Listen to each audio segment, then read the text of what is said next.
Doctor Raghutej గారు, మీరు laser and laparoscopic surgeon. Sir.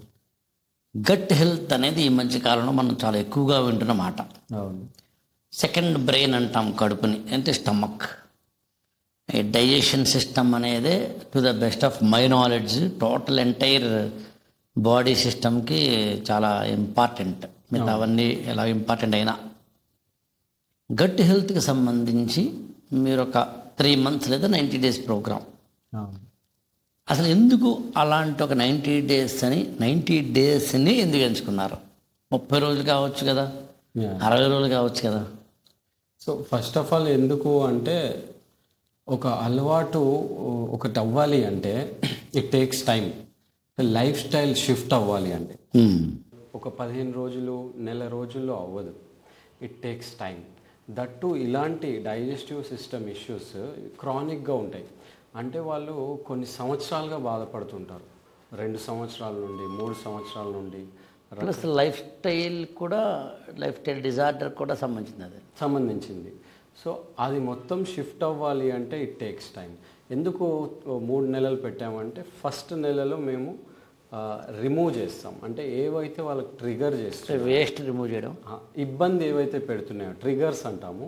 Food కానీ వాళ్ళ లైఫ్ స్టైల్ ఈవెంట్స్ కానీ స్ట్రెస్ ఈవెంట్స్ కానీ ఏమున్నాయి, ఏవి ట్రిగర్ చేస్తున్నాయి డైజెస్టివ్ సిస్టమ్ని, ఇబ్బంది ఏవి పెడుతున్నాయి వాటిని రిమూవ్ చేస్తాం. సెకండ్ మంత్లో రిపేర్ చేస్తాం. అంటే ఆల్రెడీ తీసేసినవి స్లోగా ఇంట్రడ్యూస్ చేయడం, ఇవి పడుతున్నాయా లేదా చెక్ చేయడం, అలా రిపేర్ చేయడం. థర్డ్ మంత్లో రీబిల్డ్ చేస్తాం. అంటే ట్రాన్స్ఫార్మ్ అవుతారు. వాళ్ళు నేను కొత్తగా అయ్యాను, నేను అన్ని రకాల ఫుడ్స్ తీసుకోగలుగుతున్నాను అనే ఆలోచన వాళ్ళకు వచ్చేలాగా చేస్తాం. దట్ ఈస్ ట్రాన్స్ఫార్మేషన్ థర్డ్ మంత్లో. ఈ 90 days పర్ఫెక్ట్గా చేస్తే ఇంకా life long gut health problems రావంటారా?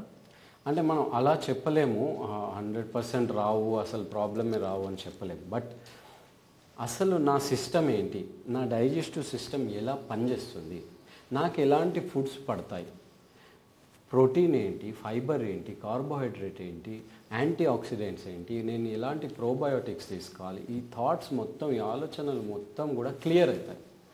So ఇది నెక్స్ట్ వాళ్ళ లైఫ్ లాంగ్ హెల్ప్ అవుతుంది. ఒక సిస్టమ్ అర్థమైంది అంటే ఆ సిస్టమ్ని ఎలా రన్ చేయాలనేది ఈజీ అవుతుంది. సో ఆ ఈజినెస్ అనేది 3 months. అంటే ఇంకా చెప్పాలంటే గట్ హెల్త్ అనేది ఇబ్బంది అయింది మన ప్రోగ్రాం రాకముందు, వచ్చిన తర్వాత is aware of himself or herself. Exactly. ఓ నాకు ఇది పడుతుంది, ఇది పడదు. అంతకుముందు కూడా ఎక్కడ తెలుస్తుంది ఇది పడుతుంది, ఇది పడదని. కానీ అయినా చల్తారా భయ్కి అవత ఇస్మే అని తెలుసో తెలియకో. అంటే స్ట్రక్చర్ లేదనుకోండి.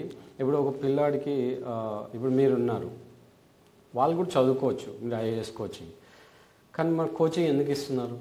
ఎస్, ఒక స్ట్రక్చర్ కావాలి, ఒక డిసిప్లిన్ కావాలి, ఒక పుష్ కావాలి, అండ్ ఆల్రెడీ ఉన్న ఎక్స్పీరియన్స్ కావాలి, అండ్ ఆర్గనైజ్డ్గా సిస్టమేటిక్గా వెళ్ళడానికి జరగాలి. సో అదంతా కూడా ఒక స్ట్రక్చర్ ఉంటేనే జరుగుతుంది. ఒక ప్రోగ్రామ్ లాగా జరిగితేనే అది ఆ ఫీల్ అనేది వస్తుంది, ఆ డిఫరెన్స్ ట్రాన్స్ఫర్మేషన్ అనేది జరుగుతుంది. నేను యూట్యూబ్లో ఇన్స్టాగ్రామ్లో ఏం తినాలి ఏంటి చాలా చెప్తూ ఉంటారు. ఎందుకు దాంతో అవ్వట్లేదు? ఎలాగో అంతే. ఇప్పుడు మామూలుగా ఒక ఇన్స్టాగ్రామ్లో కానీ యూట్యూబ్లో కానీ చెప్పింది సగం సగం విని దాన్ని ఇంప్లిమెంట్ చేయడానికి సరిపోదు. ఇక 2 కారణాలు ఉన్నాయి, నాకు తెలిసి మీరే చెప్పాలి. ఒకటి, ఇట్ ఈస్ నాట్ జనరలైజ్డ్. నా గట్టు నాది, వాళ్ళ గట్టు వాళ్ళది, ఎవరి గట్టు వాళ్ళది. సో ఎండ్ పాయింట్ నాకు పడేది మీకు పడకపోవచ్చు, మీకు పడేది ఇంకొకరికి పడకపోవచ్చు. కాబట్టి ఇది కేస్ టు కేస్. అందుకే మేమేంటాం అంటే కస్టమైజ్డ్ సైంటిఫిక్ స్ట్రక్చర్డ్ ప్రోగ్రామ్ అంటాం. గ్రేట్, వండర్ఫుల్ టెర్మినాలజీ అది. ఎందుకు అంటే ఇప్పుడు ఒక తాళం ఎలా అయితే ఒక కీ డిఫరెంట్ ఉంటుందో, అన్ని రకాలు ఫింగర్ ప్రింట్స్ ఎలా డిఫరెన్స్ ఉంటాయో అలా గట్ సిస్టమ్ ఒక్కొక్కరికి ఒక్కొక్కలాగా ఉంటుంది. సో ఆ కస్టమైజేషన్ అనేది చాలా. ఈ 90 days ప్లాన్కి మీరు ఏదైనా పేరు పెట్టారా? పలానా ఏదైనా పేరు ఉందా? అదే అంటే Cosmogut integrated gut health system. Okay. అది ఇది స్టార్ట్ చేయాలని ఆలోచన ఎందుకు వచ్చింది మీకు? What exact the trigger point? ఇది మంచి క్వశ్చన్. ఎందుకు అంటే దీని వెనకాల చాలా ఎమోషన్ ఉంది. వావ్. నేను 3 పేషెంట్స్ గురించి చెప్తాను. నేను ఇది పీజీలో ఉన్నప్పుడు నాకు ఈ విత్తనం పడింది, సీడ్. లివర్ ట్రాన్స్ప్లాంట్ టీంలో నేను చేస్తూ ఉన్నాను అనమాట. సో అప్పుడు ఫస్ట్ పేషెంట్ గురించి చెప్తా. ఎవ్రీ వీక్లో 2 to 3 టైమ్స్ వచ్చేవాడు అనమాట. ఊరికే సార్ నాకు ఛాతీలో మంటగా ఉంది, కడుపులో ఏదో తిప్పినట్టుగా ఉంటుంది, అన్ని రకాల బ్లడ్ టెస్ట్ అన్ని రకాలే చేశారు, ఎండోస్కోపీస్ బ్లడ్ టెస్ట్ అన్నీ నార్మల్. సో అతనికి తెలియని యాంగ్జైటీ ఏమవుతుంది ఏంటి చూస్తే ఏంటంటే వాళ్ళ ఇబ్బంది, వాళ్ళ రిలేటివ్స్లో కోవిడ్ వచ్చింది. కోవిడ్ వచ్చినప్పుడు చాలా సివియర్గా వచ్చిందనమాట, వెంటిలేటర్ పైన ఉండే. అది చూసినప్పటి నుండి ఆయనకి చిన్న ప్రాబ్లం వచ్చినా కూడా నాకేమన్నా అవుతుందేమో, నా ఫ్యామిలీకి ఏమన్నా అవుతుందేమో అనేది మెంటల్లీ ఫిక్స్ అయిపోయింది. దాంతో ఆయనకి నార్మల్ గ్యాస్ ట్రబుల్ వచ్చినప్పటికీ కూడా సివియర్ ఉందేమో అనుకొని, ఛాతీలో నొప్పి అవుతుందేమో, హార్ట్కి ఏమన్నా అయిందేమో అనుకొని ఎక్కువ టెస్టులు చేసుకోవడం, ఎక్కువ ట్యాబ్లెట్స్ వాడడం చేసి ఆల్రెడీ ఉన్న యాసిడ్ని మొత్తం ఖాళీ అయిపోయింది ట్యాబ్లెట్లు వాడి వాడి. బికాజ్ ఏమవుతుందంటే ఎక్కువ యాంటాసిడ్స్ వాడితే లోపల ఉన్న యాసిడ్ పోతుంది, హైపోక్లోరైడ్రియా అంటాం. అప్పుడు నార్మల్ ఫుడ్ తీసుకున్న డైజెషన్ కాదు. సో ఆ భయం అనేది ఇంత దారికి తీసిందనమాట. ఇలా ఒక 2 years నుంచి సఫర్ అయ్యాడు. ఎక్కడ ఏ డాక్టర్ దగ్గరికి వెళ్ళినా గ్యాస్ట్రోఎంటరాలజిస్ట్ కానీ ఎవరైనా కానీ నార్మల్గా ఎవరైనా ఏమన్నా గ్యాస్ ట్రబుల్ అంటే యాంటాసిడ్స్ రాస్తారు, ఓకే ఇవి లైఫ్ స్టైల్ చేంజెస్ చేసేసుకోండి అని చెప్పడం మాత్రమే జరుగుతుంది. ఒక స్ట్రక్చర్ మిస్ అయింది అక్కడ first patient. Second, antibiotics fever వచ్చింది అని ఒక 7 to 8 days యాంటీబయోటిక్స్ వాడారు. 26 years మేల్ యంగ్ పేషెంట్.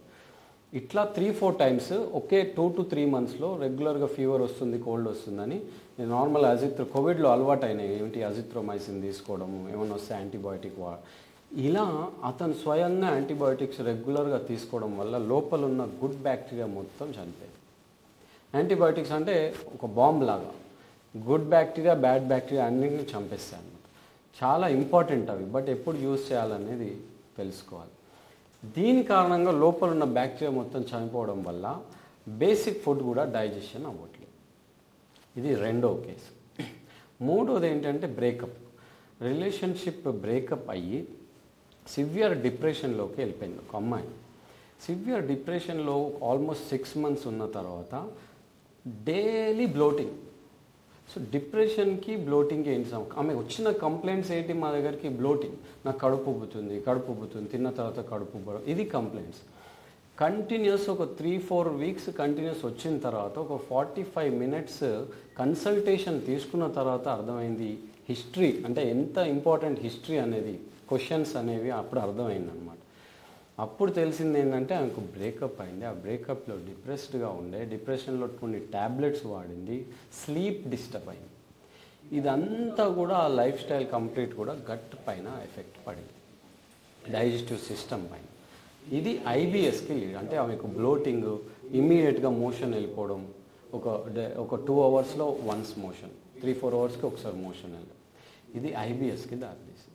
ఇలా ఒక్కరిద్దరు కాదు, కొన్ని వేల మంది ఉన్నారు, ముఖ్యంగా young generation, because of breakup, relationship issues, stress and anxiety issues, work. మొత్తం మన లైఫ్ స్టైల్లో ఉన్న అన్ని యాంగ్జైటీ కావచ్చు, టెన్షన్ కావచ్చు, ప్రెషర్ కావచ్చు, హర్రీ వర్రీ కర్రీ. కరెక్ట్. కర్రీలో మసాలా ఎక్కువయ్యి హర్రీ అయ్యి వర్రీ అయ్యి కంగారుగా పనులు చేస్తాం, ప్రతిదానికి వర్రీ అయిపోతాం, ఏది పడితే తినేస్తాం. కాదు, ఇవి ఇలా ఎఫెక్ట్ పడుతున్నాయి అన్నమాట గట్ సిస్టమ్. ఇది నేను గమనించి దీనికి ఒక స్ట్రక్చర్ కావాలి, ఒక ప్రోగ్రామ్ కావాలి. ఊరికే లైఫ్ స్టైల్ చేంజెస్ అంటే అలా కాదు, ఒక పద్ధతిగా జరగాలి అని ఆలోచించి ఆ సీడ్ కాస్త మెల్లిమెల్లిగా చెట్టులాగా మారి ఇప్పుడు అది ఫ్రూట్స్ ఇస్తుంది. చాలామందికి హెల్ప్ అవుతుంది, చాలామంది చేంజ్ చేసుకుంటున్నారు. నాకు చాలా బెటర్ అయింది ఐబిఎస్ నుంచి. ఇంతకుముందు ఐబిఎస్ అంటే మీకు ఐబిఎస్ వచ్చేసింది, చాలా కష్టం, ఇది మానడం చాలా కష్టము, మీరు దీంతో IBS full form irritable bowel syndrome, inflammatory bowel disease అని కూడా అంటాం, ఐబిడి, అది వేరు. సో ఇవి క్రానిక్ ప్రాబ్లమ్స్, అంత ఈజీ కాదు. వాటిని సెట్ చేయాలి ఎలా అయినా అని నేను ఫిక్స్ అయ్యాను. అందుకని మార్కెట్లో అనేకమైన ప్రోగ్రామ్స్ ఉంటాయి, ఒక మీరే అని కాదుగా, కాస్మోగట్ అనేది మన ప్రోగ్రామ్ మాత్రమే కాకుండా అనేకమైన ప్రోగ్రామ్స్, అనేకమైన డాక్టర్లు, ఇవాళ కొత్త కూడా కాదు. సరే 90 days, 60 days, 50 days అనేది ఎవరి యొక్క ప్రోగ్రామ్ బట్టి మీరు తయారు చేసిన లేదా రూపొందించిన ఈ 90 డేస్ ప్రోగ్రామ్ యొక్క ప్రధానమైన స్పెషాలిటీ ఏంటి? ఇతరుల కన్నా మీ దగ్గర భిన్నం ఏమిటంటే ఏం చెప్తారు? అంటే మా యూఎస్పి అంటాం దాన్ని. యూఎస్పి ఏంటి అంటే యూనిక్ సెల్లింగ్ పాయింట్. కరెక్ట్. మేము ఓన్లీ డైట్ మాత్రమే, ఈ ఫుడ్ తీసుకోండి, ఇది పడుతుంది మీకు, ఇది పడదు, ఇది అందరూ చేస్తారు. ఇంపార్టెంట్ థింగ్ ఏంటంటే వీ విల్ క్యాలిక్యులేట్ స్కోర్స్ అన్నమాట. Okay. Gut health score, microbiome score, neurochemical score, sleep synchrony score. అంటే ఎవ్రీథింగ్ ఓవరాల్గా ఈ స్కోర్స్ కవర్ చేస్తాయి అన్నమాట. మీ నిద్ర ఎలా ఉంది, మీ గట్ బ్యాలెన్స్ ఎలా ఉంది, న్యూరోకెమికల్స్ అంటే సెరటోనిన్ లెవెల్స్, డోపమిన్ లెవెల్స్ ఎలా ఉన్నాయి అనే ఒక క్వశ్చనర్ ఆల్రెడీ ప్రిపేర్ చేసి పెట్టాం. దీన్ని బేస్ చేసుకొని, ఈ స్కోర్ని బేస్ చేసుకొని we will customise the diet, we will customise the exercises, vagal tone exercises, we will customise the supplements needed. So ఊరికే గాల్లో ఇది వాడేసేయండి అని కాకుండా ఆ స్కోర్ని బేస్ చేసుకొని ఇతనికి ఏం అవసరము, ఎందులో ఎక్కువ ప్రాబ్లం ఉంది, ఎందులో తక్కువ ప్రాబ్లం ఉంది, ఎక్కడ ఫోకస్. అంటే బిగినింగ్లో వచ్చి మన ప్రోగ్రాంలో జాయిన్ అయినప్పుడు ఏ పారామీటర్స్ తీసుకుంటామో, లాస్ట్లో కాకుండా మధ్యలో కూడా ఎప్పటికప్పుడు పారామీటర్స్ తీసుకుంటూ వాళ్ళ యొక్క స్కోర్ని బట్టి ఎవ్రీ వీక్ క్యాలిక్యులేట్ చేస్తాం. కాలిక్యులేషన్ బట్టి ఎవ్రీ వీక్ క్యాలిక్యులేట్ చేసి ఆ స్కోర్ని ఇంప్రూవ్ చేయడం మా main aim. Base point score తీసుకుంటాము.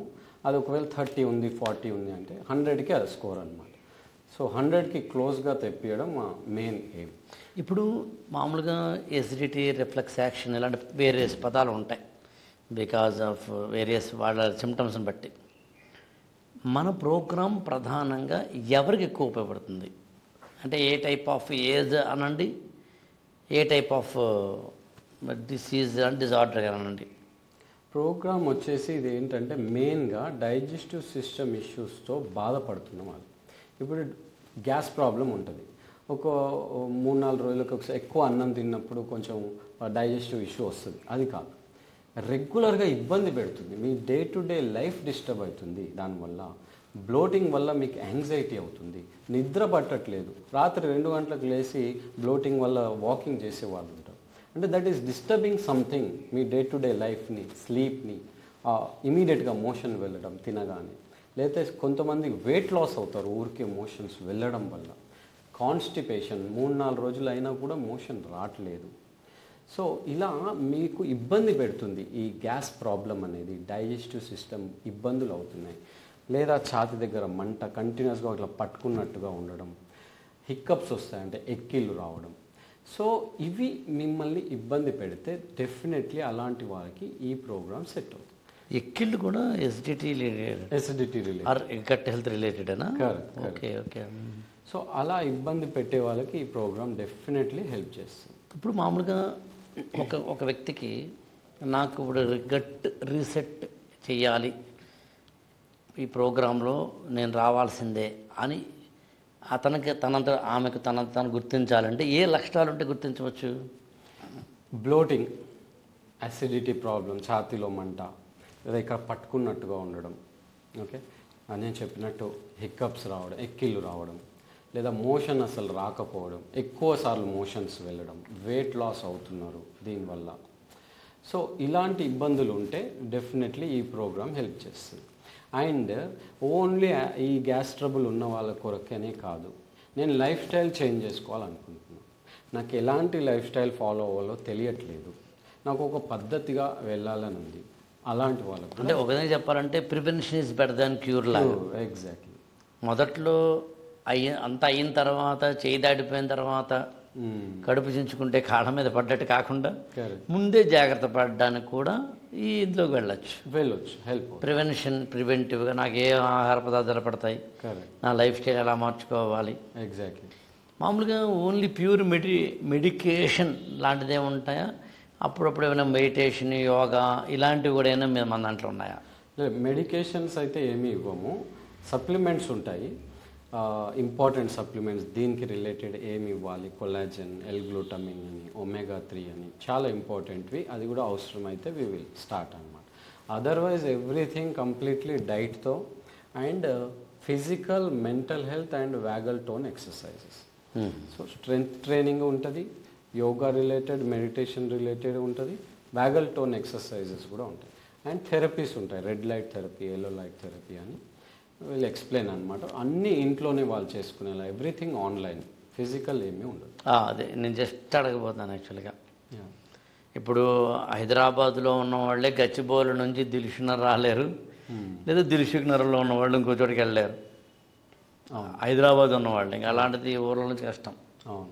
ఇప్పుడు ఆన్లైన్ వచ్చిన తర్వాత మీ ప్రోగ్రామ్ అంతా ప్యూర్ ఆన్లైన్, ఆఫ్లైన్లో కూడా ఉందా? Complete online. మా దగ్గర ఆస్ట్రేలియా నుంచి ఉన్న క్లయింట్ ఉన్నారు, డబ్లిన్ నుంచి ఉన్నారు, యుఎస్ నుంచి చాలామంది ఉన్నారు, ఇంకా ఆంధ్ర మెయిన్గా వైజాగ్, విజయవాడ వాళ్ళు చాలా ఎక్కువ మంది ఉంటారు. సో ఇప్పుడు మీరు ప్లేసెస్ చెప్తున్నప్పుడు ముఖ్యంగా ఆంధ్ర లేదా అన్న పదం వాడారు. ప్లేసెస్ని బట్టి కూడా ఈ గట్ట హెల్త్ ప్రాబ్లమ్స్ ఉంటాయా? ప్లేసెస్ని బట్టి మామూలుగా మనకి, నాకు తెలిసి the best of my knowledge, north ఇండియాతో పోల్చుకుంటే సౌత్ ఇండియాలో కొన్ని డిసీజెస్ ఎక్కువ ఉంటాయి. ఈవెన్ లైఫ్ స్టైల్ డిజార్డర్స్ లాంటివి కావచ్చు, బీపీ షుగర్ లాంటివి కావచ్చు. ఈవెన్ బీపీ షుగర్ లాంటివి కూడా రూరల్తో పోల్చుకుంటే అర్బన్ ఎక్కువ ఉంటాయి. అట్లా acidity, reflux, whatever you name it, gut health issues ఏవైతే ఉంటాయో అవి పలానా ఏరియాస్ ఎక్కువ అనేది ఉంటుందా? అంటే పలానా ఏరియాస్ అని కాదు, ఇక్కడ గట్ హెల్త్ మెయిన్లీ ఐటీ ఎంప్లాయీస్లో చాలా డిస్టర్బ్డ్గా కనబడుతుంది. అదంటే అది ప్రొఫెషన్, ఆక్యుపేషన్ బేస్డ్ కొంత ఎక్కువసేపు ప్లేస్కి వచ్చేసి మేము ఎందుకు ముఖ్యంగా ఆంధ్ర అన్నానంటే, they have lot of awareness.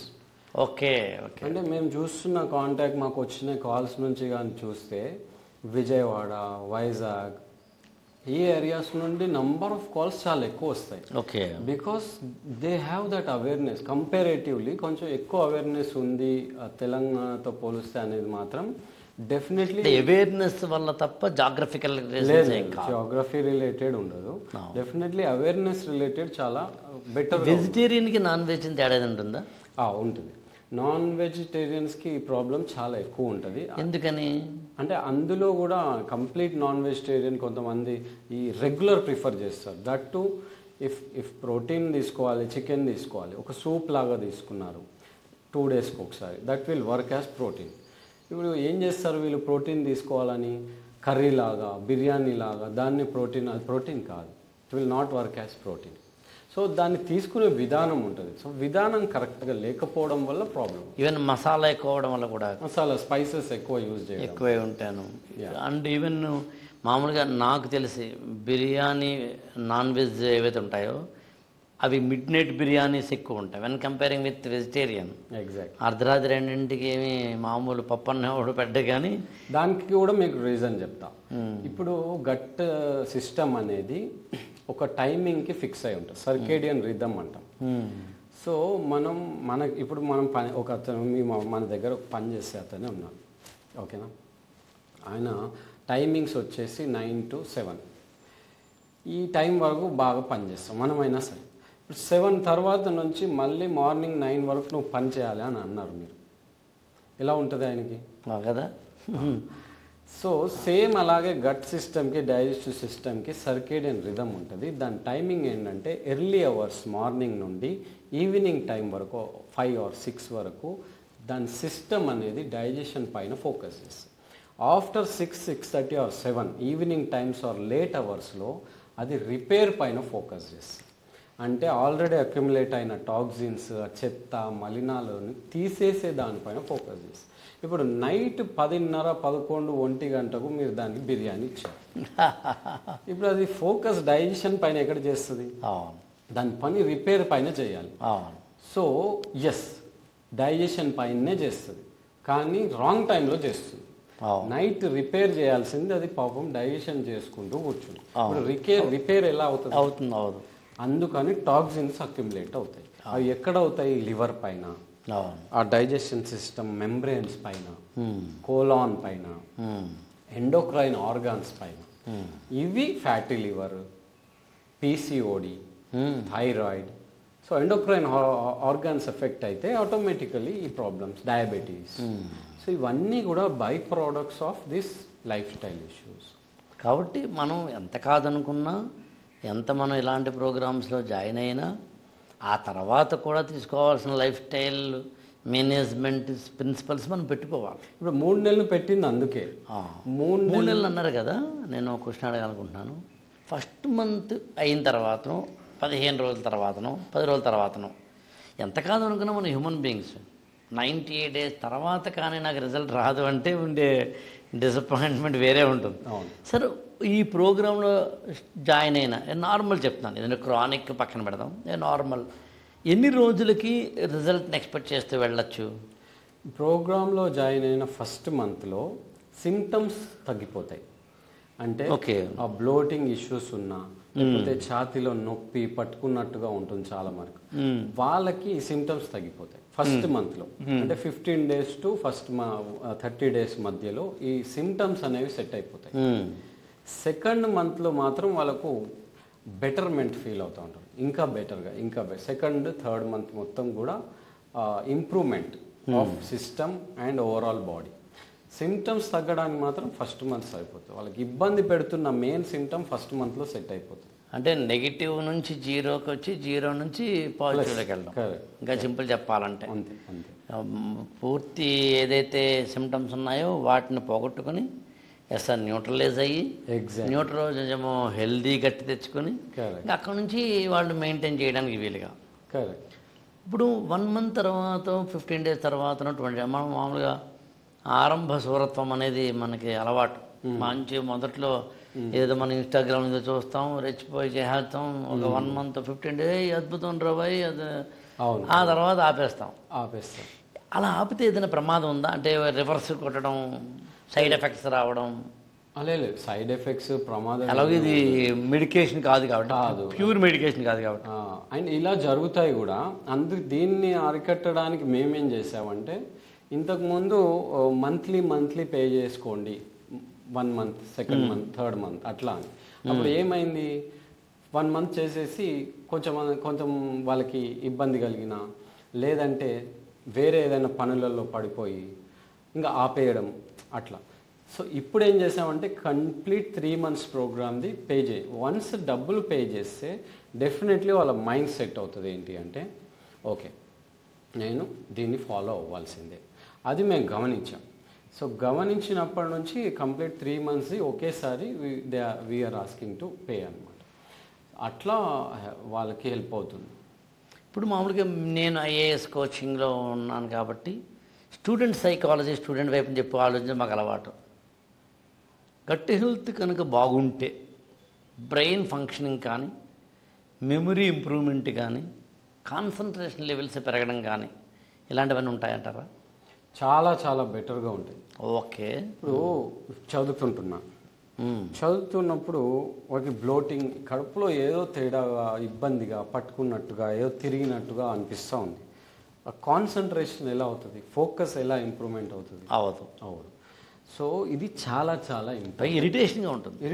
ఇది చాలా నెగ్లెక్ట్ అవుతుంది. అండ్ సొసైటీలో చాలామంది స్టూడెంట్స్ ఈ ప్రాబ్లంతో సఫర్ అవుతున్నారు. ఎవరు కూడా అడ్రస్ చేయట్లేదు. దానివల్ల ఫోకస్ మిస్ అవుతుంది, కాన్సన్ట్రేషన్. నేను మీలాంటి డాక్టర్లతో ఉన్న పరిచయము, కొంత భయాలు చదువుకోవడం లాంటి వాటి వల్ల ఎవరైనా స్టూడెంట్స్ లేదా వాళ్ళ పేరెంట్స్ కానీ, సార్ మా అబ్బాయి లేదా మా అమ్మాయి సరిగ్గా చదవట్లేదు, కాన్సన్ట్రేషన్ సరిగ్గా చదవట్లేదు అన్నప్పుడు మామూలుగా నాకు తెలిసి ఏ అకాడమిషియన్ అయినా కానీ, లేదా సైకాలజీ చదువుకున్న వ్యక్తి కానీ, ఏదో కాన్సన్ట్రేషన్ లెవెల్ ఎలా పెరగాలి, సినిమాలు చూడడం మానేయి, లేదా ఇలాంటి వాట్సాప్లు చూడడం మానేయి, సోషల్ మీడియాలో తక్కువ ఉండు అని చెప్తారు. మీరు ఆశ్చర్యపోతారు. ఫస్ట్ నేను చెప్పే దాంట్లో ఏంటంటే ఫిజియలాజికల్గా, మరి ప్యూర్ గట్ హెల్త్ లాంటి పదాలు నేను వాడకపోయినా ఫిజియలాజికల్గా ఏమైనా ప్రాబ్లమ్స్ ఉన్నాయేమో అది చూసుకోండి. అది ఐఎమ్ నాట్ ఎన్ ఎక్స్పర్ట్ కాబట్టి ఒక డాక్టర్ని కలవండి. Whether it is indigestion problem అంటారా, ఎనీ అదర్ హార్మోనల్ ఇంబ్యాలెన్స్ అంటారు, వట్ ఎవర్ ఇట్ మేబీ. ఎందుకంటే మనం ఫంక్షనింగ్ అంతా, మన బాడీ అంతా, మనం బయటికి కనిపించేది అంతా నిజానికి మన లోపల జరుగుతున్న ఫంక్షనింగ్ మీద ఆధారపడే, లోపల జరుగుతున్న యుద్ధాల మీద ఆధారపడే మన యొక్క ఫలితాలు ఉంటాయి. సో అందుకని మీరు చెప్తుంది రైట్. అవును, చెప్పండి. ఇప్పుడు 2 years చదువుకోవడానికి ఒక హాస్టల్లో జాయిన్ అవుతారు. ఫస్ట్ ఇయర్, సెకండ్ ఇయర్ అనుకుందాం, ఇంటర్మీడియట్. ఆ 2 years చదువుకుంటున్న పిల్లలకి ఏ కాలేజ్ ఒక డాక్టర్ని అసోసియేట్ చేస్తున్నారు? మెయిన్గా ఒక గ్యాస్ట్రోఎంట్రాలజిస్ట్ కానీ, ఒక సర్జన్ని కానీ, ఒక ఫిజిషియన్ని కానీ అసోసియేట్ చేసి, అసలు మినిమం బాధ్యత ఏమో కదా ఒక డెఫినెట్లీ ముఖ్యంగా రెసిడెన్షియల్ కాలేజెస్కి మినిమం బాధ్యత. తప్పకుండా చేయాలి. చేస్తే ఇలాంటి ఇష్యూస్ని కనిపెట్టి వాళ్ళకి అట్లీస్ట్ అవేర్నెస్ క్రియేట్ చేయాలి. రెగ్యులర్గా టాక్స్ పెట్టడము పిల్లలకి, మంత్లీ వన్స్ అయినా సరే డాక్టర్స్తో టాక్స్ పెట్టడం చేయాలి. ఓన్లీ చదువు చదువు చదువు దట్ విల్ నాట్ వర్క్. మంచి రిజల్ట్స్ నీవు. అంటే ఫిజికల్ ఎక్సర్సైజ్ ఉండదు, ఉండదు. ఇన్ టైం ఫుడ్ ఉండదు, ఉన్న అరకొరగా ఉంటుంది. కరెక్ట్. కొన్ని కాలేజీల్లో రెసిడెన్షియల్ కాలేజీలో కూడా పిల్లలకి తక్కువ అన్నం పెట్టడము, అవును లేదా వాళ్ళకి అన్నం తిన్న నిద్ర రాని విధంగా అన్నం పెట్టడం ఇవి చేస్తాం. అవును. అలాంటప్పుడు ఆ యవ్వనపు రోజుల్లో వాళ్ళ యొక్క హెల్త్ మీద అప్పటికి బాగానే ఉంటుంది, కానీ బండి కొత్తగా కొన్నప్పుడు ఎలా పడినా బాగానే ఉంటుంది. అవును. సర్వీస్ చేసిన ఇయర్స్ అయిపోయిన తర్వాత వాళ్ళు ఎప్పుడైతే బీటెక్ లేదంటే ఎంబీబీఎస్లోనో జాయిన్ అయినప్పుడు అప్పటికి వాళ్ళకి స్టార్ట్ అవుతాయి. సో ఇమీడియట్గా అవి చూపించవు. సో ఇలా చాలామంది హాస్టల్లో ఉంటున్న పిల్లలకి గ్యాస్ట్రిక్ ఇష్యూస్ ఉన్నాయి, తెలియకుండా వాళ్ళు బాధపడుతున్నారు. ఇప్పుడు మామూలుగానండి మామూలు మన మొత్తం బాడీలో కూడా ఒకదానికి ఒకదానికి సంబంధం ఉంటుంది. ఇప్పుడు ఐకి ఒక ర్యాష్ వచ్చింది అంటే, ఐ రెడ్డిష్ ఐ అయిందంటే అది not just of the I అయి ఉండకపోవచ్చు. అవును. దాని వెనకాల బీపీ కూడా హై అంటే బ్లడ్ ప్రెషర్ లాంటివి కూడా కారణం కావచ్చు. అవును. అట్లా జుట్టు ఊడిపోవడాలు, ఏని స్కిన్ ప్రాబ్లమ్స్ రావడాలు కూడా దానికి గట్ హెల్త్కి సంబంధం ఉందండి. చాలా ఉంది. గట్ స్కిన్ యాక్సెస్ అంటాం. గట్ బ్రెయిన్ యాక్సెస్ ఎలా ఉందో అంటే మనం తిన్న ఆహారం మన థాట్స్ పైన డిపెండ్ అయి ఉంటుంది. మన థాట్స్ మన డైజెస్టివ్ సిస్టమ్ పైన ఎఫెక్ట్ పడుతుంది. అది gut brain axis. Okay. In the same way gut skin axis అంటాం. మనం తినే ఆహారంను బట్టి మన ఫేస్ పైన ఆ ర్యాషెస్ కానీ ఆ మొటిమలు కానీ వచ్చే అవకాశం చాలా ఎక్కువ ఉన్నాయి. అది డైరెక్ట్ ఫేస్ పైన చూపిస్తాయి. అందుకని మనం తినే ఆహారం చాలా ఇంపార్టెంట్. ఏం వైటమిన్స్ తీసుకుంటున్నాం, ఏం మినరల్స్ తీసుకుంటున్నాం, యాంటీ ఆక్సిడెంట్స్, ఇవన్నీ కూడా ఇంపార్టెంట్. ఇవి ప్రాపర్గా వెళ్ళలేవంటే టాక్సిన్స్ ఫస్ట్ చూపించేవి ఫేస్ పైన. సో ఆ టాక్సిక్ మెటీరియల్స్ కానీ అవి అక్యుములేట్ అయినప్పుడు బాడీలో అవి ఫస్ట్ ముఖ్యంగా చూపించేవి ఫేస్ అండ్ హెయిర్ పైన. ఓకే. అంటే హెయిర్ ఫాలా లేకపోతే హెయిర్ సంబంధించి ఇతరత్ర ఏమైనా? హెయిర్ ఫాల్ అవుతుంది. Okay. Hair fall, normal hair fall, hair fall అవడం, లేకపోతే హెయిర్ థిన్ అయిపోవడం, వీక్గా అయిపోవడం, ఊరికే లాగితే వచ్చేసేయడం, ఇవన్నీ మెటీరియల్స్ న్యూట్రియంట్స్ వెళ్ళకపోవడం వల్ల జరుగుతుంది హెయిర్లో. చాలామంది హెయిర్ లాస్కి ఒక 100% తీసుకుంటే 70% హెయిర్ లాస్కి ముఖ్యమైన కారణం న్యూట్రియంట్ అబ్జార్ప్షన్ తగ్గడం. ఓకే. సో దానికి main important gut. Nutrient absorption జరగాలి అంటే మనం తీసుకున్న ఫుడ్లోంచే కదా జరగాలి. ఫుడ్లోంచి డైజెస్టివ్ సిస్టమ్ సరిగ్గా ప్రాపర్గా పనిచేసినప్పుడే కదా ఈ న్యూట్రియంట్ అబ్జార్ప్షన్ జరుగుతుంది. స్మాల్ ఇంటెస్టైన్ చిన్న పేగు ఇలియం అని ఉంటుంది, జెజునం ఇలియం. ఇందులో అన్ని న్యూట్రియంట్స్ అబ్జర్వ్ అవుతాయి. ఎప్పుడైతే మెంబ్రెయిన్ ఆ పొర ఏదైతే స్ట్రాంగ్గా ఉండదో అప్పుడు ఈ అబ్జార్ప్షన్ అనేది చాలా తగ్గిపోతుంది. లేదా పొట్టలో ఉన్న యాసిడ్ సరిగా లేదు, హైపోక్లోరైడ్, అసలు యాసిడే లేదు, దాని పని సరిగా చేయట్లేదు అంటే ఆ డైజెషన్ సరిగా అవ్వదు, న్యూట్రియంట్స్ అందవు. ఇప్పుడు గట్ హెల్త్కి ఇమ్యూనిటీకి ఏమైనా సంబంధం ఉందా? గట్ హెల్త్కి ఇమ్యూనిటీకి చాలా ఎక్కువ సంబంధం ఉంది. Almost 70 to 80% of immune system development gut హెల్త్లో జరుగుతుంది. ఎలా అయితే ఒక సోల్జరు కాశ్మీర్లో వెళ్ళి ఫైట్ చేయాలి అంటే ఫస్ట్ ఎక్కడ ట్రైన్ అవుతాడు? లోకల్ క్యాంప్స్లలో ట్రైన్ అవుతాడు. అలాగే ఈ ఇమ్యూన్ సిస్టమ్ సెల్స్ బయట నుంచి వచ్చిన వైరస్ కానీ బ్యాక్టీరియాని ఫస్ట్ అవి ఫైట్ చేయాలి అంటే ఈ ఇమ్యూన్ సిస్టంలో గాల్ట్ అని ఉంటుంది, గట్ అసోసియేటెడ్ లింఫాయిడ్ టిష్యూ. ఈ గాల్ట్ టిష్యూలో ఈ ఇమ్యూన్ సెల్స్ అన్నీ కూడా ట్రైన్ అవుతాయి ఫస్ట్ సోల్జర్స్ లాగా. ట్రైన్ అయిన తర్వాత ఈ గాల్ట్ బయటకు రిలీజ్ చేస్తుంది బాడీ, నువ్వు వెళ్ళి ఇప్పుడు ఫైట్ చేయొచ్చు అని. ఈ ట్రైనింగే సరిగా అవ్వట్లేదు పిల్లల నుండి చెప్తున్నా. ఎందుకో చెప్తా. ఇంతకుముందు సిజేరియన్ నార్మల్ డెలివరీస్ ఇంతకుముందు నార్మల్ డెలివరీస్ ఎక్కువగా అయ్యాయి. నార్మల్ డెలివరీ అయినప్పుడు ఎప్పుడైతే ఆ వెజైనా నుండి బయటకు వస్తారో బాబు, ఆ బ్యాక్టీరియా అనేది లోపలికి వెళ్తుంది ఎంటరిక్ సిస్టమ్ నోటి నుండి. అది గుడ్ బ్యాక్టీరియా. ఆ గుడ్ బ్యాక్టీరియా సీడ్స్ లాగా పనిచేస్తాయి. అవి లోపలికి వెళ్ళిన తర్వాత ఆ సీడ్స్ గుడ్ బ్యాక్టీరియా పెరిగి పెరిగి పెరిగి మంచి బ్యాక్టీరియా లెవెల్స్ని పెంచుతాయి. ఇప్పుడు సిజేరియన్ సెక్షన్ వల్ల ఆ గుడ్ బ్యాక్టీరియా ఎంట్రీ తగ్గిపోయింది. ఎందుకంటే ఇదంతా స్టెరైల్గా జరుగుతుంది, ఒక్క బ్యాక్టీరియా కూడా ఉండదు. సో ఆ పిల్లాడికి బ్యాక్టీరియానే వెళ్ళట్లేదు, సీడే లేదు. సీడ్ లేనప్పుడు ఇమ్యూన్ సిస్టమ్ ఎలా డెవలప్ అవుతుంది, గట్ హెల్త్ ఎట్లా ఇంప్రూవ్ అవుతుంది? అది ముఖ్యమైన కారణం ఇమ్యూన్ సిస్టమ్ డౌన్ అవ్వడానికి ఈ కాలంలో పిల్లల్లో ముఖ్యంగా. That is leading to ADHD. ఆటోమేటిక్గా మెల్లమెల్లగా లైఫ్ లాంగ్ ఆ ఇమ్యూనిటీ డెఫిషియన్సీ అనేది జరుగుతుంది. ఇప్పుడు పిల్లల్లో ఎందుకు ఐబిఎస్, పిల్లలకి ఎందుకు డైజెషన్ సిస్టమ్ ప్రాబ్లం రావాలి? 8 ఇయర్స్ 8 ఇయర్స్ ఉన్నవాడికి 10 ఇయర్స్ ఉన్న పాపకి ఐబిఎస్ వస్తుంది, ఎందుకు? కారణం ఏంటి? సో ఇమ్యూన్ సిస్టమ్ ప్రాపర్గా డెవలప్ లేనప్పుడు ఇలాంటి ప్రాబ్లమ్. ఈజీ జెనెటికల్ ఆల్సో, అదే జెనెటికలీ కూడా ఉంటుంది. ఆల్రెడీ పేరెంట్స్కి ఉన్న వాళ్ళకి పిల్లల్లో కొంతమంది బై బర్త్ కూడా ఉండే అవకాశం ఉంది. అలాగే ఇప్పుడు కొంతమంది పిల్లల్లో ఒబేసిటీ ఉంటుంది, ఆ ఒబేసిటీ కూడా ఇప్పుడు మనం ఈ గట్ హెల్త్కి రిలేటెడ్ ఉందంటారా?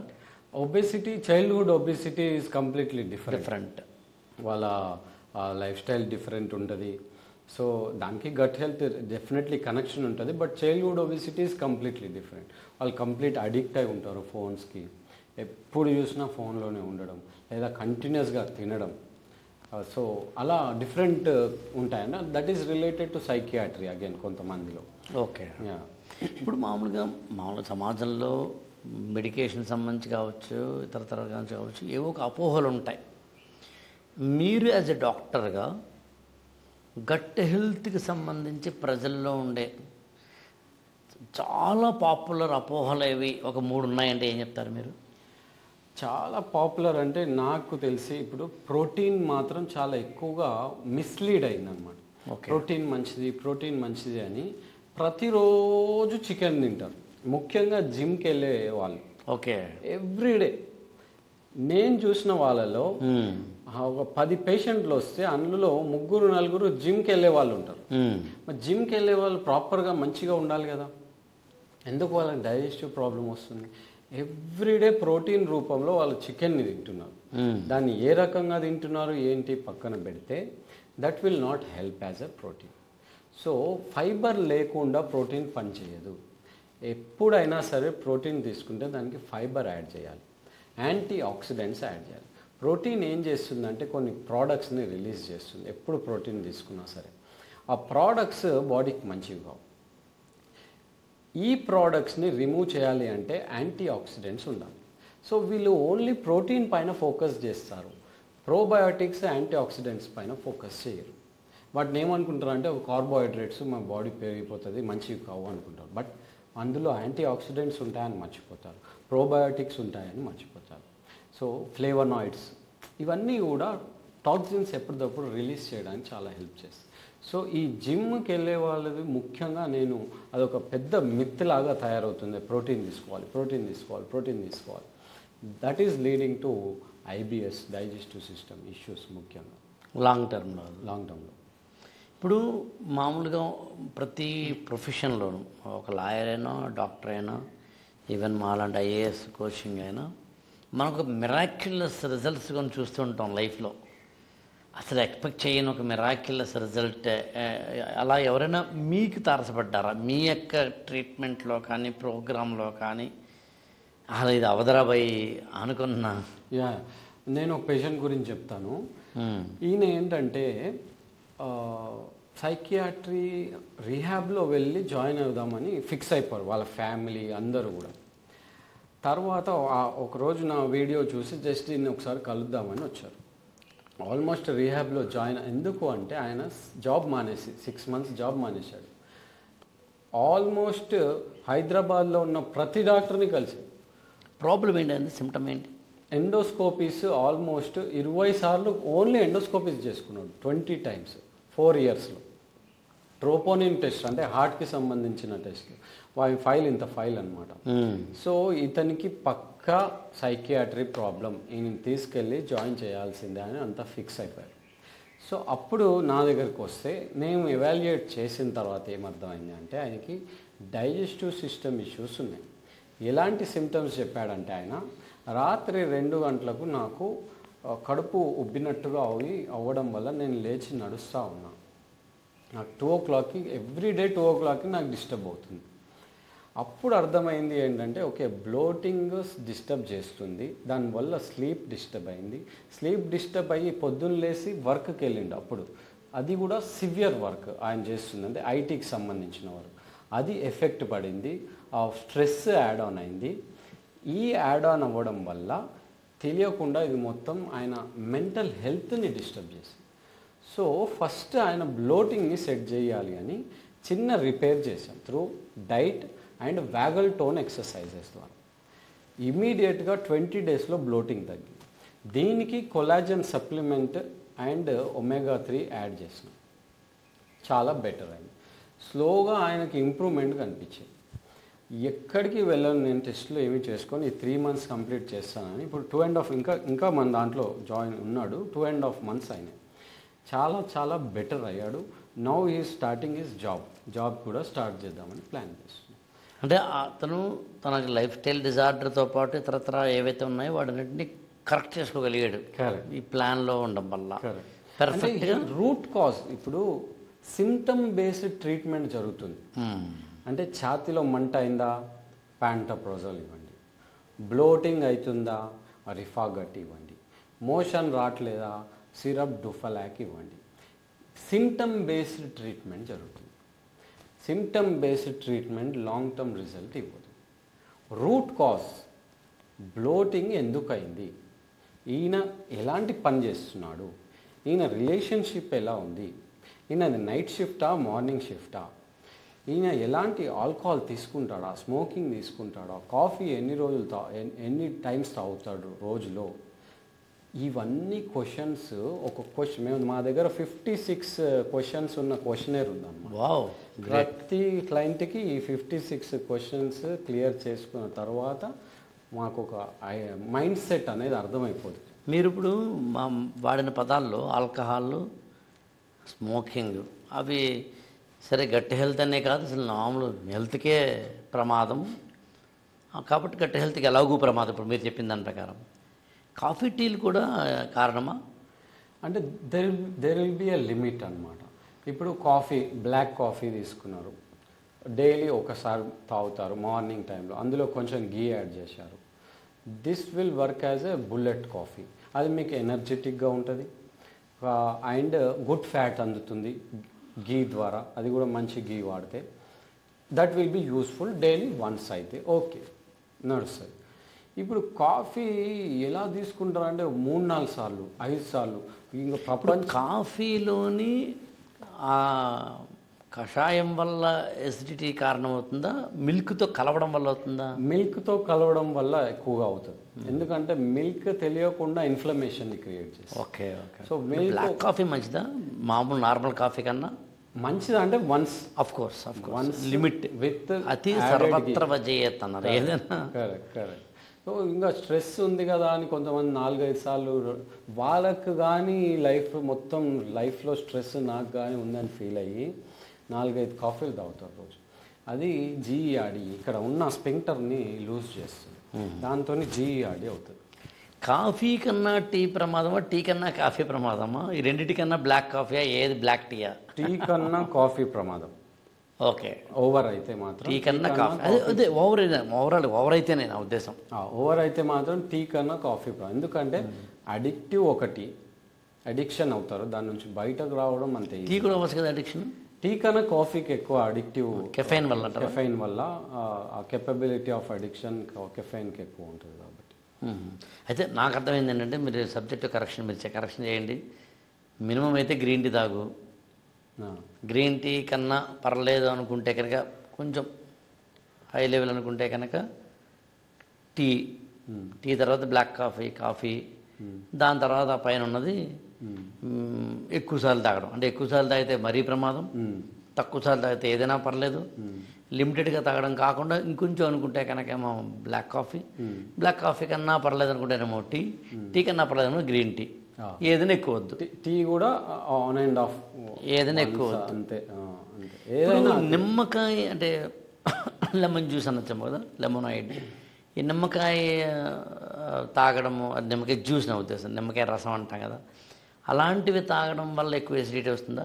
అంటే యాసిడ్ నేచర్ కలిగినవి. ఆల్రెడీ అసిడిటీ ప్రాబ్లం ఉన్న వాళ్ళకి డెఫినెట్లీ అది క్రియేట్ చేస్తుంది ప్రాబ్లమ్ ఎక్కువగా తీసుకుంటే, ఎందుకంటే దాంట్లో కొన్ని ఫ్లేవనాయిడ్స్ ఉంటాయి, అవి ఈ అసిడిటీని ప్రొవోక్ చేస్తాయి, ఎక్కువ అవుతాయి. సో అసిడిటీ ప్రాబ్లం ఉన్న వాళ్ళు ఆ పులుపు కానీ నిమ్మకాయ టొమాటో ఇలాంటివి పడవు వాళ్ళకి. అది కూడా కస్టమైజ్గా ఉంటుంది, మళ్ళీ కొంతమందికి పడుతుంది కొంతమందికి పడదు. సో అది వాళ్ళ ఎర్లీ మార్నింగ్ ఎంటీ స్టమక్ తోటి తీసుకోవడం అనేది మంచిదే కాదా? కాఫీ టీలని మాట్లాడేది ఎంటీ స్టమక్లో అదే చెప్తున్నా, కాఫీ అయితే ఓకే వన్స్ విత్ యాడెడ్ ఘీ అయితే ఎంటీ స్టమక్ అయినా మార్నింగ్ టైంలో తీసుకుంటే చాలా ఫ్రెష్గా ఉంటుంది. అది తీసుకొని ఒక 15 నిమిషాలు గ్యాప్ ఇచ్చి వర్కౌట్ చేస్తే చాలా బెటర్ పర్ఫార్మెన్స్ కూడా ఉంటుంది. ఇప్పుడు మామూలుగా ఇందాక మీరు చెప్పిన కొన్ని పదాలు రెబోప్రోజోలో లేదా డెమోప్రోజోలో ఉన్నాయి కదా పదాలు, యాంటాసిడ్స్ అంటారు మీరు, వాటిని లాంగ్ టర్మ్లో వాడేవాళ్ళు ఉంటారు. అవును. ఎన్నేళ్ళు అంటే ఏదో లిమిట్, రోజు వాడితే ఎన్ని నెలలు లేదా ఎన్ని సంవత్సరాలు వాడకుండా అంతకన్నా దాటితే ప్రమాదం ఉంటారు? అంటే ఆ క్వశ్చన్ సరిగ్గా ఉందా? అంటే అట్లా ఫిక్స్డ్ టైమింగ్ అయితే లేదు, కానీ 3 months కన్నా ఎక్కువ నాట్ అడ్వైజబుల్. వాడే వాళ్ళు 3 years 5 years కూడా వాడుతూ ఉంటారు. 50 years వచ్చిన వాళ్ళు ట్యాబ్లెట్లో బీపీ షుగర్ ట్యాబ్లెట్లో భాగంగా గ్యాస్ ట్యాబ్లెట్ కూడా వేసేసుకుంటూ ఉంటారు. కొంతమందికి ఎఫెక్ట్ చూపించదు, కొంతమందికి చాలా ఎఫెక్ట్ చూపిస్తుంది. మేము గమనించింది ఏంటంటే లోపల ఉన్న యాసిడ్ మొత్తం పోతుంది. సో నార్మల్ ఫుడ్ కూడా డైజెస్ట్ అవ్వదు. సో అడ్వైజబుల్ ఏంటంటే ఒక 3 నెలల కన్నా ఎక్కువ ఇట్ ఈస్ నాట్ అడ్వైజబుల్.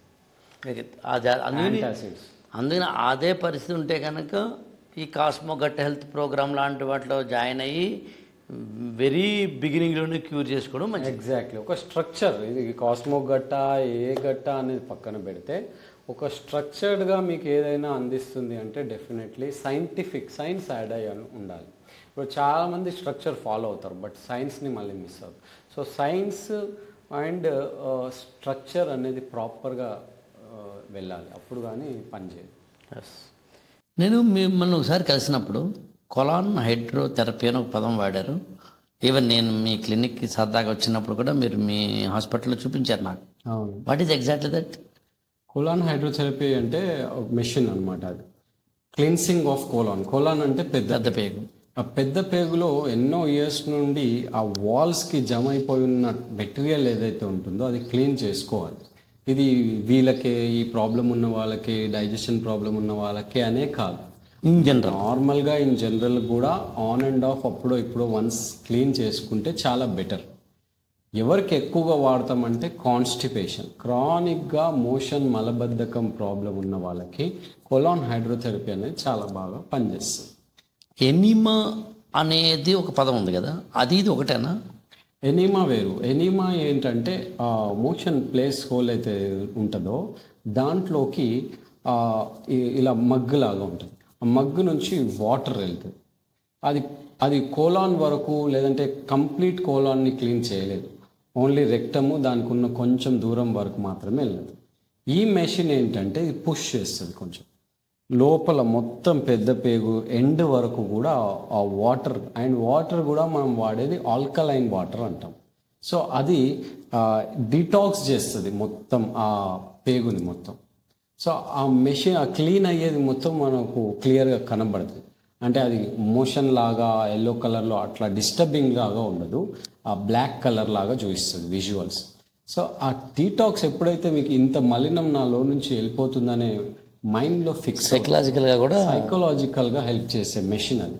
ఇది ఓన్లీ దీనికి డైజెస్టివ్ సిస్టమ్కే కాదు, ఓకే నాకు ఇప్పుడున్న మలినాలు మొత్తం క్లియర్ అయ్యాయి అని చాలా ఫ్రీ అవుతారు. ఇది ఎన్ని ఏళ్ళకు ఒకసారి చేయించుకోవాల్సిన అవసరం ఉంది? జనరల్గా ఎలాంటి ఇష్యూస్ లేని వాళ్ళు అయితే ఒక 6 monthsకి ఒకసారి లేదా 1 yearకి ఒకసారి చేసుకోవచ్చు, నో ప్రాబ్లం. 1 yearకి ఒకసారి. ప్రాబ్లం ఉన్న వాళ్ళకి, కాన్స్టిపేషన్ ప్రాబ్లం ఉన్న వాళ్ళకి మేము 4 sessions అడ్వైజ్ చేస్తాం. అంటే 15 daysకి ఒక సెషన్ అట్లా ఇస్తాం. ఇది చిన్నప్పుడు మామూలుగా ఆముదం తాగించడం లాంటివి చేసేవారు పిల్లలకు కానీ పెద్దలకు కానీ. మన పూర్వకాలంలో ఆముదం తాగితే లూజ్ మోషన్స్ అవడం లాగా, heavy frequency of motions, so that అంటే కాలన్ క్లీన్జింగ్ అనమాట అవును అవును. ఒక విధంగా అంటే లూజ్ మోషన్స్ అయిపోయి మొత్తం క్లీన్ అవ్వడం లాగా. బట్ ఇవాళ అలా ఎవరూ చేయలేం కాబట్టి ఇలాంటి కాలన్ హైడ్రోథెరపీ ఇలాంటివి వెళ్ళడం అనేది మంచిది. మంచిది. ఇవాళ ఎంత కాదనుకున్నా, ఒప్పుకోకపోయినా ఫ్యామిలీ లైఫ్స్లో చాలా ప్రెషర్స్ ఉన్నాయి ఇవాళ అవును అందరికీ. అవును. హౌస్ వైఫ్కైనా అంతే, మిడిల్ ఏజ్డ్ వైఫ్కైనా లేదా ఉమెన్కైనా అంతే, అవును 50-60 ఏళ్ళ వాళ్ళకైనా అంతే, యంగ్ ఏజ్లో ఉన్న వాళ్ళకైనా అంతే, అవును. పెళ్ళి 2 ఏళ్ళ వాళ్ళైనా అంతే. మొత్తం మీద మ్యారిటల్ లైఫ్ అండ్ ఫ్యామిలీ లైఫ్లో డిస్టర్బెన్స్ ఉంది. అవును. వైఫ్ అండ్ హస్బెండ్ కావచ్చు, పిల్లలు మాట వినరు, వాడు వెరీ యంగ్ ఏజ్, చిన్నపిల్లలు అయితే కనుకేమో పేరెంట్స్కి టెన్షను, స్ట్రెస్. వాళ్ళు యూత్లోకి వచ్చి అంటే ఏముంటుందని టీనేజ్లోకి వచ్చిన తర్వాత అయితే కనుక పేరెంట్స్ మాట వినరు. మై క్వశ్చన్ ఈజ్, ఈ relationship, family relationship, marital relationship, వీటి మీద డైరెక్ట్గా గట్టి హెల్త్ మీద ఏదైనా ఎఫెక్ట్ ఉంటుందా? డైరెక్ట్లీ ప్రపోర్షనేట్ లాగా? డైరెక్ట్లీ ఉండదు, ఇండైరెక్ట్లీ ఉంటుంది. అంటే స్ట్రెస్ కదా, ఇదంతా కూడా స్ట్రెస్సే. సో ఈ స్ట్రెస్, ఒకరికేమో ఆ స్ట్రెస్ వల్ల డిప్రెస్డ్గా ఉండొచ్చు, కొందరు ఆ స్ట్రెస్ వల్ల యాంగ్జైటీ ఉండొచ్చు. సో ఏదో ఒకటి అయితే కానీ స్ట్రెస్ మాత్రం మెయిన్. అక్కడ స్ట్రెస్ వల్ల ఏమవుతుందంటే ఆ కార్టిసోల్ లెవెల్స్ పెరుగుతాయి. కార్టిసోల్ లెవెల్స్ పెరిగినప్పుడు ఏంటంటే ఇది అడ్రినలిన్, సింపాథెటిక్ నర్వస్ సిస్టమ్ని యాక్టివేట్ చేస్తుంది. సింపాథెటిక్ నర్వస్ సిస్టమ్ అంటే ఏంటంటే, ఇప్పుడు మనకు పులి కనిపించింది, పులి కనిపిస్తే మనకు ఏం జరుగుతుంది బాడీలో? అవును, అదొక తెలియని గాబరా, యాంగ్జైటీ. సో బాడీ ఏం చేస్తుంది? ఈ స్ట్రెస్ని, ఈ యాంగ్జైటీని పులి అక్కడ లేకపోయినా పులి ఉన్న ఫీలింగ్లోనే ఉంచుతుంది. అంటే తెలియకుండా మీరు పులిని చూస్తున్నట్టుగా జరుగుతున్న ఫిజియాలజీయే బాడీలో జరుగుతుంది. అవును, దానికి సంబంధించిన ఎలిమెంట్సే రిలీజ్ అయ్యి, ఇలా ఒక రోజు అయితే ఓకే, 2 రోజులు అయితే ఓకే. ఈ రిలేషన్షిప్ ఇష్యూస్ ప్రాబ్లంలో క్రానిక్గా జరుగుతుంది. అంటే 2-3 సంవత్సరాలుగా వాళ్ళు కొట్లాడుకుంటూ ఉంటారు, వైఫ్ అండ్ హస్బెండ్ కానీ, wife and mother in law కానీ, ఏదో పిల్లలతో కానీ. అంటే తెలియకుండా అది స్ట్రెస్, తెలియకుండా పులిని చూస్తూ ఉన్నారు. ఇలా 3 సంవత్సరాలు 4 సంవత్సరాలు అయితే ఆ స్ట్రెస్ అక్యుములేట్ అయ్యి గట్ హెల్త్ పైన ఇండైరెక్ట్గా డెఫినెట్లీ ఎఫెక్ట్ పడుతున్నారు. ఇప్పుడు మామూలుగా డాక్టర్ రఘుతేజ్ గారు, మార్నింగ్ బ్రేక్ఫాస్ట్, మధ్యాహ్నం లంచ్, రాత్రి డిన్నర్, దిస్ ఈజ్ అవర్. ఈ టైమింగ్స్ ఒకటి నాకు ఆ క్లారిటీ ఇవ్వాలి మీరు. అంటే మార్నింగ్ ఏ టైంకి అంటే టైం అంటే స్పష్టంగా పలానా సెకండ్ అని అంటలేదు నేను. ఉదాహరణకి ఎర్లీ డిన్నర్ అనే పదం వాడతాం, సాయంత్రం 6:30-7 లోపు తినండి అంటుంటారు. అట్లా టైమింగ్స్ నాకు ఒకటి కావాలి. 2 gap between these 2, whether is from breakfast to dinner, lunch to dinner. And కొంతమంది ఏమంటారంటే హెవీ బ్రేక్ఫాస్ట్ అంటే దానికన్నా తక్కువ లంచ్, లైట్ డిన్నర్, ఇది చెప్తారు. కొంతమంది దీనికి రివర్స్ కూడా చెప్పిన వాళ్ళని కూడా అక్కడ విన్నట్టు గుర్తు నాకు. వీటన్నిటిని క్లారిఫై చేయండి. ఇక్కడ మనం ఆలోచించాల్సి ఏంటంటే సైంటిఫిక్గా చూస్తే డైజెస్టివ్ సిస్టమ్, నేను ఆల్రెడీ చెప్పినట్టు మార్నింగ్ ఎర్లీ అవర్స్లో చాలా బెటర్గా యాక్టివ్గా ఉంటుంది ఓకే డైజెషన్ చేయడానికి. సింపుల్. ఇక్కడ దీన్ని బట్టి మనకు ఏం అర్థం అవుతుంది అంటే, మార్నింగ్ అవర్స్లో 9:30, 10 o'clock ఈ టైంలో మంచిగా తినేసారు. అంటే హెవీ బ్రేక్ఫాస్ట్ కాదు. What we will advise is అన్నం, పప్పు, కూర, ఏదైతే మజ్జిగ, పెరుగు, పచ్చడి, ఏదన్నా మీ ఇష్టం, ప్రాపర్గా డైజెస్ట్ అవుతుంది ఆ time. So my suggestion is 9:30 to 10:30 ఆ టైంలో హెవీ మీల్ వెళ్ళిపోవాలి బాడీకి. అప్పుడు మార్నింగ్ 5కో 5:30కో లేస్తే 9 o'clock వరకు అంటే 4 hours గ్యాప్ కదా, అదేం పర్లేదా? అక్కడ ఇంకోటి ఉంది. ఆ గ్యాప్లో ఏం చేయాలంటే లిక్విడ్స్ వెళ్ళాలి. ఓకే, ఏదో ఒక రకమైన లిక్విడ్స్ వెళ్ళాలంటే కాఫీ టీ కాకుండా, కాఫీ టీ కాకుండా అది వామ్ వాటర్ కానీ, లెమన్ వాటర్ కానీ, గ్రీన్ టీ కానీ. ఎంటీ స్టమక్ మీద లెమన్ వాటర్ తీసుకుంటే ఎసిడిటీ రాదా? No problem. అంటే ఎవ్రీడే కాకుండా దాన్ని ఆల్టర్నేట్గా చేసుకోవడం, 2-3 డేస్కి ఒకసారి చేసుకోవడం అట్లా. లేదంటే ఏదైనా కొలాజన్ పౌడర్ కానీ, క్రియాటిన్ పౌడర్ అని దొరుకుతాయి, అలాంటివి ఆ టైంలో తీసుకుంటే చాలా బెటర్గా, బాడీకి బెటర్గా మెటబాలిజం ఇంప్రూవ్. దాని తర్వాత ఈ మెయిన్ మీల్ అనేది 10:30 లోపు 11 లోపు ఫినిష్ చేసుకుంటే, ఇప్పుడు ఆఫ్టర్నూన్ టైంలో మీరు 11కి హెవీగా చేసేసారు. ఆఫ్టర్నూన్ లంచ్ ఆకలి అవ్వదు కదా, దాన్ని లైట్ చేసేసారు.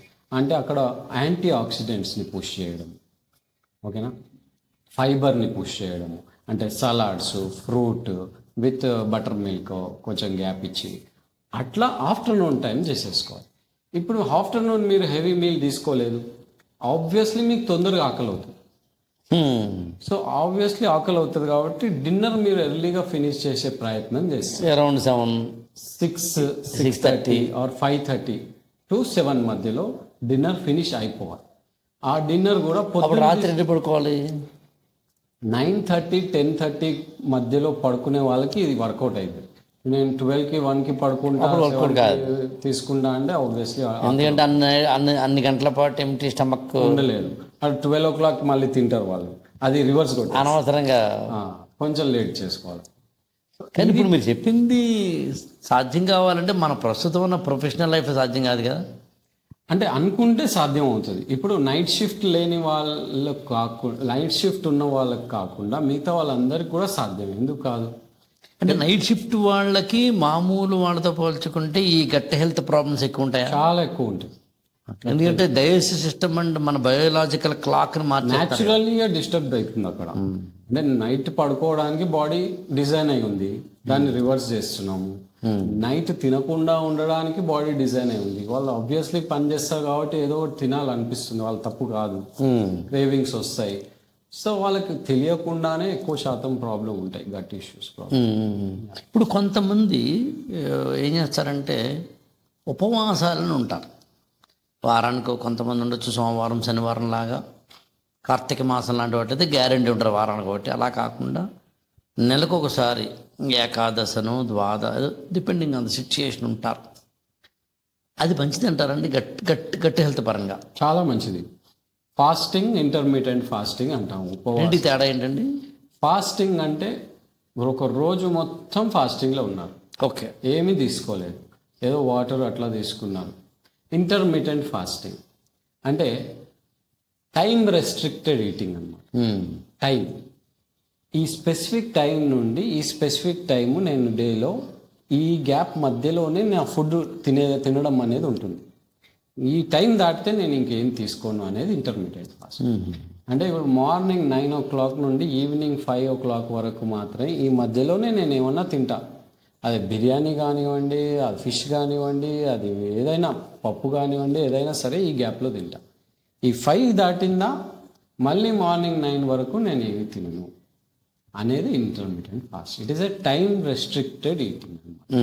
దీనివల్ల ఏమవుతుందో చెప్తా. ఇప్పుడు 9 to 5 పెట్టుకున్నారు అనుకున్నాం, ఇప్పుడు మీరు ఇది తిన్నారు, 5 తర్వాత ఏం తినట్లేదు.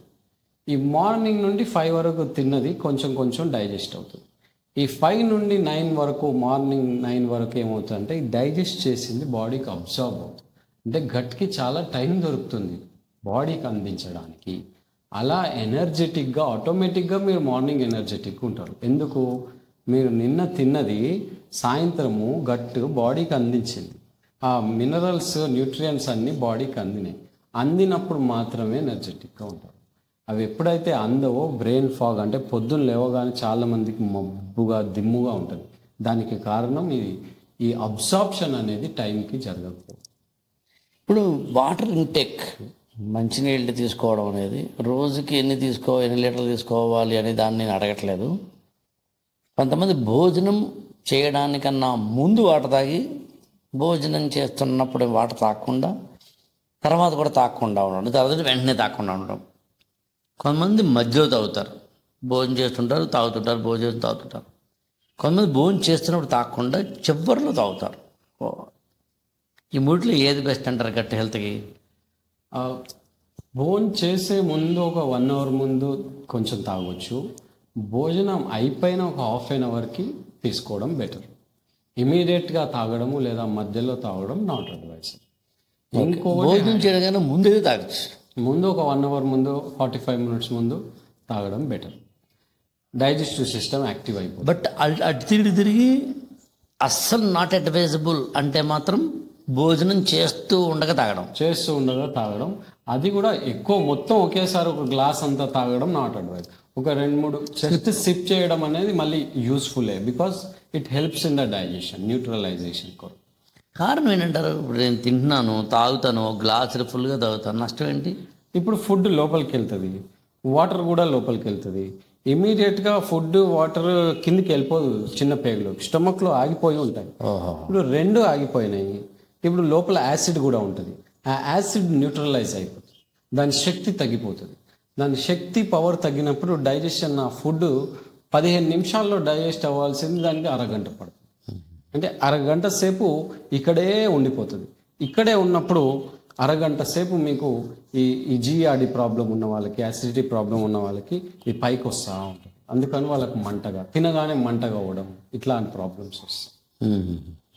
మీరు జిఆర్ఈడి అన్న, జిఆర్ఈడి ఎసిడిటీ ఒకటేనా వేరువేరా? జీఆర్డి అంటే రిఫ్లక్స్, అంటే లోపల స్టమక్లో ఉండాల్సిన యాసిడ్ కానీ ఫుడ్ కానీ ఈ పార్ట్లో ఉండకుండా ఈ సన్నటి గొట్టం ఉంటుంది ఇక్కడ, ఈసోఫాగ్, అందులోకి పైకి వస్తుంది అని అర్థం. GERD, gastro oesophageal reflux disease. GERD. దీన్నే ఇంకొక పేరు హార్ట్ బర్న్ అంటారు. ఎందుకంటే అది ఇక్కడ మంటగా ఉంటుంది. దాని పెయిన్ ఎట్లా ఉంటుందంటే హార్ట్, ఛాతిలో గుండెకి ఏమన్నా పెయిన్ వస్తుందా, మంటగా ఉన్నది అన్నట్టుగా ఉంటుంది. అందుకని దాన్ని హార్ట్ బర్న్ అంటారు. దీనికే అసిడిటీ అని పిలుస్తాం. Sir, thank you so much doctor Raghutej garu. Gut health అనేది వాళ్ళ సమాజంలో తెలిసి కొందరికి, తెలియక కొందరికి సఫర్ అవుతున్న వాళ్ళు ఉన్నారు. అసలు ఇది ఉందని కూడా తెలియదు కొందరికి, ఉందని తెలిసినా ఏం చేయాలో తెలియదు కొందరికి. దాంతో జస్ట్ వెళ్తున్నారు, టాబ్లెట్ తీసుకుంటున్నారు, అయిపోతాం. సో అలాంటి వాళ్ళకి ఒక 90 days ఒక ప్రోగ్రామ్ ఉందని, తమ యొక్క లైఫ్ స్టైల్ని మార్చుకోవడం ద్వారాను, క్లీన్జింగ్ చేసుకోవడం ద్వారాను, కొత్త హ్యాబిట్స్కి వెళ్ళడం ద్వారాను వాళ్ళు మారచ్చు, వాళ్ళు మంచి గట్ హెల్త్లోకి వెళ్ళవచ్చు. దానివల్ల లైఫ్ అంతా కూడా బాగుంటుందని చెప్పినట్టుగా. థ్యాంక్ యూ సో మచ్ అండి. You have shared various information. నాకు తెలిసి ఎవరికైనా కానీ ఇది ఒక పాత్ అయి, ఒక మార్గమై ఉపయోగపడుతుంది. అంతకన్నా ఏం కావాలి, మన జన్మ ధన్యమైనట్టే. Thank you sir.